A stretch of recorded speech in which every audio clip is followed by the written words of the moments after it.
On vous a parlé longtemps de ces bombardements dans le Donbass. Alors ce week-end, on l'a appris, la ville symbole de Severodonetsk dans le Donbass, donc dans la région de Lougansk, est tombée aux mains des Russes. La ville de Lysychansk est sévèrement bombardée. La nouveauté là ce week-end, c'est qu'il y a eu Kiev bombardé samedi et aujourd'hui ce centre commercial de Kremenchuk. Vous le voyez, c'est dans le centre du pays, entre Kharkiv et Kiev, qui a été visé par un missile russe. Il y a au moins 13 morts et des dizaines de blessés. On fait le point avec Florian Litzler et Valérie Belgrand-Barbier. Le centre commercial a complètement brûlé en quelques minutes. Frappé en pleine journée par un missile russe, d'après les autorités ukrainiennes. À l'intérieur, les survivants cherchent la sortie, engloutis par la fumée. Il y a encore des gens vivants? Maman! Tu es où? Les victimes sortent aussi vite que possible pour échapper aux flammes. Les blessés sont chargés à la hâte dans les ambulances. Les évacuations s'enchaînent. C'est l'enfer. Même les fenêtres en face ont explosé. L'attaque a eu lieu à Kremenchuk, une ville rarement frappée depuis le début du conflit. Le centre commercial est situé en plein centre-ville. Les pompiers ont réussi à éteindre l'incendie, mais il ne reste quasiment plus rien du bâtiment. Pour le président ukrainien, il s'agit d'un nouveau crime de guerre russe. Les occupants ont tiré un missile sur un centre commercial où se trouvaient plus d'1 millier de civils. Le nombre de victimes est impossible à imaginer. Ce tir de missile sur une cible civile a lieu à un moment crucial. Pendant un sommet du G7, alors que les différents chefs d'État y affichaient leur soutien à l'Ukraine. Il succède à une autre attaque. Hier, 14 roquettes ont été tirées sur un quartier résidentiel de Kiev. Elles ont fait un mort et plusieurs blessés. Voilà, alors ce tir de missile dans une ville qui a toujours été préservée ou presque toujours préservée jusqu'à présent interroge beaucoup. Juste avant le sommet de l'OTAN, juste avant, au moment de la réunion des pays du G7, je vais vous poser à tous la question, bien évidemment. Qui est autour de la table? Ala Poedi, bonsoir. Bonsoir Eric. Franco-ukrainienne, spécialiste des pays de l'ex-URSS. À côté de vous, le général Christophe Gomard. Bonsoir. Bonsoir, mon général, ancien chef du renseignement militaire. Vous avez commandé les opérations spéciales en 2011 et 2013 à l'époque, puis vous avez été directeur du renseignement militaire de 2013 à 2017, pour être complet. À côté de vous, je suis désolé d'avoir mis un horrible ancien agent du KGB, Sergueï Girnov. Bonsoir. Sergueï Girnov. Alors lui, vous connaissez une postérité un peu tardive quand même, mon Sergueï, qui est subjugante. Mais non, ben c'est vrai, il y a des gamins qui font des disques de rap à 15 ans. Vous n'avez pas 15 ans. Vous êtes devenu une star. Les gens nous arrêtent dans la rue et nous disent « Mais il est incroyable, votre espion du KGB. » Merci. Bon, ben voilà, tout ça, c'est grâce à nous. Oui, tout à fait. Pas au passage. Absolument. 10 euros. 10 euros. Renaud Pila est avec nous. Bonsoir Renaud. Bonsoir Eric. Qui est avec nous? Yves Tréhard, directeur adjoint de la rédaction du Figaro. Merci Yves de rester avec nous et rebonsoir. Et nous sommes rejoints par Gallagher Fenwick. Ça fait 2 fois qu'il vient dans notre émission. Merci d'être avec nous. Vous êtes grand reporter, Gallagher Fenwick. Vous êtes ancien directeur de la rédaction anglophone de France 24.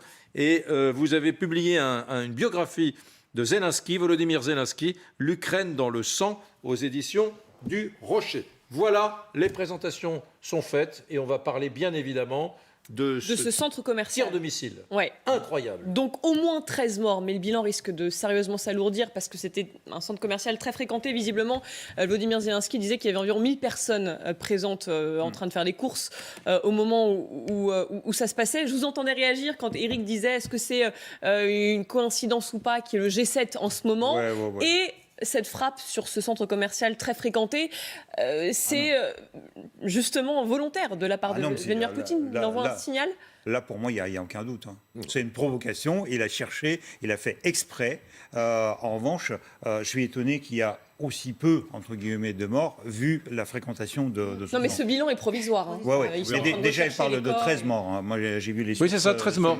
Donc, 13 morts, 40 blessés. Donc, alors, c'est le 124e jour de guerre. Ça fait à peu près 5 mois. Selon Volodymyr Zelensky, c'est 5 mois de guerre. Il y a en ce moment, vous voulez dire que quand vous dites que c'est voulu, c'est une provocation, c'est lié au sommet de l'OTAN, absolument. du G7. Le G7, c'est en Allemagne en ce moment, n'est-ce pas? En Bavière. En Bavière. Et l'Espagne, c'est à partir de demain, c'est le G7. L'OTAN. Le sommet de l'OTAN. Le sommet de l'OTAN. Voilà. Donc Poutine veut provoquer Il frappe. les C'est ça. Occidentaux qui sont réunis entre eux C'est ça. en Bavière et demain en Espagne. C'est ça. C'est votre lecture. Absolument. Et c'est ce que dit d'ailleurs un petit peu Volodymyr Zelensky. Il le dit, ça fait quasiment 5 mois que la guerre a été lancée. C'est sa manière, cyniquement, de fêter ça, d'envoyer encore un signal. On l'écoute. Aujourd'hui marque le début du 5e mois de la guerre. Les occupants devaient s'emparer d'une grande partie de notre pays le 5e jour, mais au 5e mois, ils sont contraints d'organiser un spectacle de missiles. Gallagher Fenwick, sur cette lecture d'abord pour commencer, d'une espèce de Poutine qui se dit, faut quand même être un peu imaginatif. Hein. Ouais. Je ne sais pas si cette lecture que nous a donnée Girnov est satisfaisante sur le plan intellectuel. Et serait-il donc possible que Poutine dise, puisqu'ils sont réunis en Bavière, je vais leur envoyer un petit signal, je vais envoyer un missile sur une ville du centre de l'Ukraine. Est-ce que c'est sérieux, dans une chaîne de télévision sérieuse comme LCI, de dire cela aux gens qui nous regardent? Absolument. Oui, le propre du G7, c'est de produire des communiqués qui s'écrivent de manière traditionnelle sur du papier et qui servent à présenter des postures. Les communiqués de Vladimir Poutine s'écrivent avec des missiles en lettres de sang, le sang des Ukrainiens. Et il faut comprendre que l'addition du type de munitions utilisées et la cible visée est un message. Il y a 24 heures, une infrastructure civile, un bâtiment, des résidents dans la capitale ukrainienne, comprendre je frappe où je veux, quand je veux et je tue. Aujourd'hui, une ville très loin des zones où se déroulent les combats les plus intenses, à nouveau, pour redire la même chose, mais de manière plus létale encore, afin d'être dans une forme d'escalade, parce qu'il y a un échec du côté poutinien, dont je pense qu'il avait beaucoup misé sur des fissures au sein du G7, qu'il y ait, si vous voulez, des lézardes qui commencent à apparaître dans cette unité. Force est de constater eh bien, que la terreur poutinienne est contre-productive, que même s'il y a quelques dissensions, on l'a vu dans la bilatérale entre le président français et le Premier ministre britannique, il y a quand même une unité en tous les cas. Et Vladimir Poutine y répond comment? Eh bien, par le seul langage, la seule langue qu'il parle, celle de la violence, et en étant systématiquement dans l'escalade afin de pousser les adversaires à la faute, parce qu'il faut répondre et réagir. C'est ça, et on reviendra vraiment sur le G7, ce qui s'est dit, etc. Un petit peu plus tard, une réaction sur vraiment cette frappe dans le centre du pays, une ville qui jusque-là était épargnée. Est-ce que les Ukrainiens en ont conscience de ça, que finalement on est en temps de guerre partout en Ukraine et pas que dans le Donbass, et donc on est à l'abri nulle part finalement? Oui, en fait, quand on voit ce qui se passe, pour moi, on est rentré dans une autre phase de la guerre. C'est pour moi une sorte de troisième phase de guerre. C'est un peu une sorte de terrorisme par artillerie, par missile, où il faut frapper, il faut atteindre cette population qui paraît parfois un peu inconsciente de la guerre. Parce qu'il est vrai, plus on s'éloigne de la zone de conflit, plus les gens commencent à vivre une sorte de vie un peu plus normale. C'est vrai qu'on parle peu de Kremenchuk. On parle peu de Kremenchuk parce que Kremenchuk n'a pas été touché. Et là, ça fait partie de la vie normale de gens aller faire leurs courses dans les supermarchés, tout simplement aller dans les cafés, dans les restaurants. Et c'est ça aussi que Poutine, et Kremlin, la Russie poutinienne, tout ça, toute cette horde sauvage qui veut casser cet élan. Ils ne veulent pas que les gens respirent, que les Ukrainiens respirent. Parce que le mode de vie des Ukrainiens, ça les embête tout simplement. Et en plus, l'objectif, c'est de semer la terreur et aussi monter la population contre le gouvernement. Parce que bien évidemment, il y a aussi la fatigue. Les gens veulent vivre plutôt normalement. Et quand on voit ce qui se passe, il y a les voix qui se lèvent aussi en Ukraine qui disent mais quand est-ce que la guerre va finir? Et c'est là aussi ils veulent appuyer. Mais on sait bien que ça ne marchera pas parce que dans tous les cas, l'élan naturel, plus ça frappe, plus ça remonte la haine et envie de battre et en finir avec la Russie poutinienne. Mon général, vous faites partie de ces officiers qui avaient souhaité donner du rationnel à l'action de Poutine. Vous faisiez partie de ceux qui disaient attention, calmons-nous, Poutine n'est pas un fou, un écervelé, il y a de la raison derrière, etc. Sauf que là, je ne sais plus qui a dit ça, par utiliser le mot terrorisme, ça ressemble à des actions de guerre, certes, j'ai compris, on a tous compris, une guerre, ça n'est jamais propre, etc. Enfin là, dire, penser, ils sont réunis, les Occidentaux, en ce moment en Bavière, puis demain en Espagne, je leur envoie un signal, c'est un missile sur un centre commercial d'une ville assez apaisée jusqu'à présent, ça ressemble de plus en plus à un acte difficile à défendre. C'est-à-dire que défendre la raison, le rationnel... défendu les non, actes je sais bien, mais vous voyez ce que je veux dire. C'est que là, ça devient une dégueulasserie absolue. Je cherche toujours à comprendre. Comme vous le dites, c'est l'horreur. Ce que je ne sais pas, c'est s'ils ont tiré un seul missile ou s'il y a plein de missiles qui sont tombés à côté. C'est ce que j'ignore. En revanche, ce qui est certain, c'est qu'entre les tirs de Kiev, certains, je ne suis pas dans la tête non plus de l'état-major russe, mais entre les tirs de Kiev et d'hier, ceux d'aujourd'hui, en réalité, c'est pour divertir, j'allais dire, entre guillemets, pardonnez-moi l'expression, c'est pas du tout du divertissement au sens où on l'entend naturellement, mais c'est pour divertir l'attention ailleurs. Effectivement, comme vous le soulignez, c'est-à-dire qu'il y a le G7 qui se réunit, demain il y a le sommet de l'OTAN qui commence. Est-ce que ça n'est pas, effectivement, pour dire... Attention, les Ukrainiens, et justement, comme le disait Alain à l'instant, est-ce que ce n'est pas pour diviser elle-même la population ukrainienne et dire, écoutez, on en a marre de cette guerre, il faut cesser. C'est-à-dire qu'en fait, on veut faire, Poutine, me semble-t-il, veut sans doute faire baisser la tête des Ukrainiens et leur dire, moi, on en a marre de ces morts. Effectivement, cette ville de Kremenchuk était une ville calme, et comme le disait Alain, en fait, il y a une partie de la population, en 2014, dans le Donbass, tout le monde s'en fichait à Kiev de ce qui se passait dans le Donbass, en fait. Comme là, en fait, il y a une certaine détachement par rapport à ce qui se passe. La vie reprend normalement dans un grand nombre de villes. Donc est-ce que ce n'est pas pour rappeler que la guerre existe, pour fixer également les troupes ukrainiennes en disant attendez, vous êtes menacés partout, et donc les sortir de l'endroit où elles se battent actuellement dans le Donbass. Donc c'est un peu tout ça, j'allais dire. La vraie question que j'ai, est-ce qu'il y a un seul missile qui est tombé sur ce centre commercial? Parce que c'est quand même large, donc je pense que Après, est-ce qu'on a la réponse à ça? J'ai lu que c'était un missile, mais... Oui, c'est un missile, mais depuis depuis 2 jours, il y a eu au moins 55 missiles qui ont été tirés depuis 48 heures. Et d'ailleurs, Poutine, en fait, pour répondre, Eric, à votre question, il faudra revenir à l'arrivée au pouvoir de Poutine. Vous comprendrez tout si vous revenez en 1999. Donc, il devient Premier ministre le 9 août 1999. Yeltsin le nomme Premier ministre. Et en principe, on commence à parler de lui comme successeur de Yeltsin. Et donc, il quitte son poste au FSB. C'est Patrouchev qui est nommé au FSB. Et qu'est-ce qu'ils organisent avec Patrouchev? Ils organisent 3 immeubles. En fait, ils détruisent par le terrorisme 3 immeubles. C'est le FSB qui fait sauter à Moscou, 2 immeubles à Moscou et à Volgodonsk. Donc c'est le FSB successeur du KGB. Successeur du KGB, qui fait service spécial de l'État, dirigé par l'ami de Poutine, Patrouchev, qui organise des destructions des immeubles civils pour créer un état de terreur dans la société. Et comme ça, on réclamera la main forte. Et donc Poutine va arriver comme cette main forte. Il va faire la guerre en Tchétchénie parce qu'ils vont porter ça aux Tchétchènes. Sauf que le 4e immeuble qu'ils voulaient sauter à Ryazan, ils ont été pris la main dans le sac. Et en fait, Patrouchev a dit oh non, on ne préparait pas à faire sauter cet immeuble, on faisait des exercices. Et celui qui a écrit le livre avec un historien Felczynski, c'était Alexandre Litvinenko. Et une fois, lorsqu'il a publié ça en Angleterre, il a été assassiné au polonium. Alors, c'est pour vous donner l'idée d'où Poutine fait ça. Que c'est pas maintenant que ça commençait.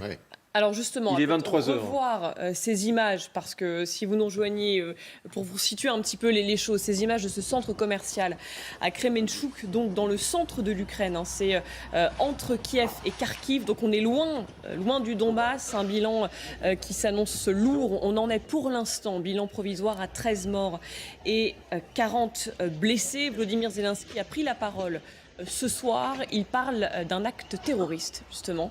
On l'écoute. La frappe russe d'aujourd'hui sur un centre commercial à Kremenchuk est l'un des actes terroristes les plus éhontés de l'histoire européenne. Une ville paisible, un centre commercial ordinaire avec à l'intérieur des femmes, des enfants, des civils ordinaires.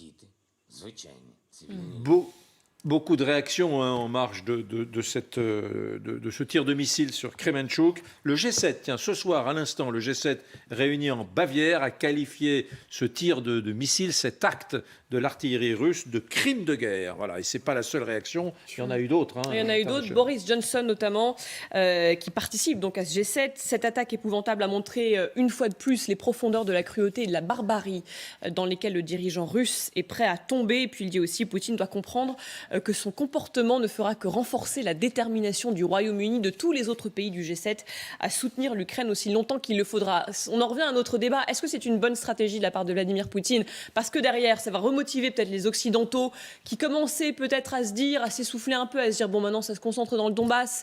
Peut-être qu'on va laisser les choses se régler un peu toutes seules. Ou voilà, c'est quoi le sentiment là? Est-ce qu'il n'est pas en train de se tirer une balle dans le pied, Vladimir Poutine? Si, je pense que si, et comme je le disais, sa seule option à ce stade, c'est d'accroître le niveau de violence, parce qu'il n'a pas d'autre issue, et c'est ce qu'il est en train de faire sur le terrain, c'est ce qu'on voit maintenant sur la réaction des Ukrainiens, et la raison pour laquelle ils vont, entre guillemets, faire du shopping un lundi, c'est pas parce qu'ils ont une vie apaisée, c'est-à-dire qu'essayer de mener une vie normale quand votre pays souverain est en train d'être agressé, c'est aussi un acte de résistance, c'est refuser que l'ennemi agresseur vous impose d'autres choix de vie, d'autres styles de vie, celui de devoir se rendre systématiquement aux abris anti-bombes alors que vous voulez faire en sorte que vos enfants puissent aller à l'école, mener une vie normale, etc. Mais c'est vrai que ces images sont dingues parce qu'on les voit finalement les gens autour, en tongs, t-shirt, voilà, en train de se balader tranquillement. On a l'impression d'un un lundi normal. Chacune de ces images est le portrait d'un acte de résistance qui, encore une fois, consiste à essayer de mener une vie normale alors que votre pays est en état de guerre. Après, je pense qu'il ne faut pas nécessairement opposer rationalité et terrorisme. Le terrorisme d'État, ça s'organise, ça se coordonne, c'est le fruit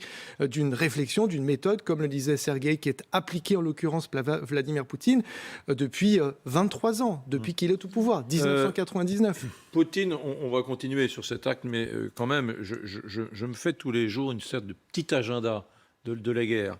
Il y a plein de choses qui se déroulent en ce moment, notamment Vladimir Poutine, qui s'apprête ce soir à partir, direction le Tadjikistan, la fameuse ex-république soviétique, alliée de la Fédération de Russie en Asie centrale. Et il va aller ensuite au Turkménistan, mercredi, pour participer à un sommet des pays riverains de la mer Caspienne. C'est-à-dire qu'il a toujours son activité diplomatique. On l'imagine enfermé, pas du tout. Non. Il a des amis. On parlera tout à l'heure de la Biélorussie, à qui il vient de faire un cadeau empoisonné ou pas, on en parlera dans un instant. Mais donc il a sa vie diplomatique, lui. Le sommet des BRICS, la semaine dernière, avec le Brésil, avec la Chine. La veille de G7. On l'imagine totalement isolé par un acte que nous jugeons, nous, occidentaux, abject, et qui est de toute façon abject. Il y a le reste du monde. Sauf que lui, continue à avoir sa vie mondaine, diplomatique. Attendez, c'est pas du tout de réflexion là-dessus. Faut pas se tromper. En Afrique, par exemple, il y a un gros débat à l'intérieur de l'Union africaine avec beaucoup d'États qui se posent la question de savoir s'ils doivent se désolidariser complètement de Poutine, s'ils doivent s'aligner sur l'Occident. C'est un débat qui existe, ça.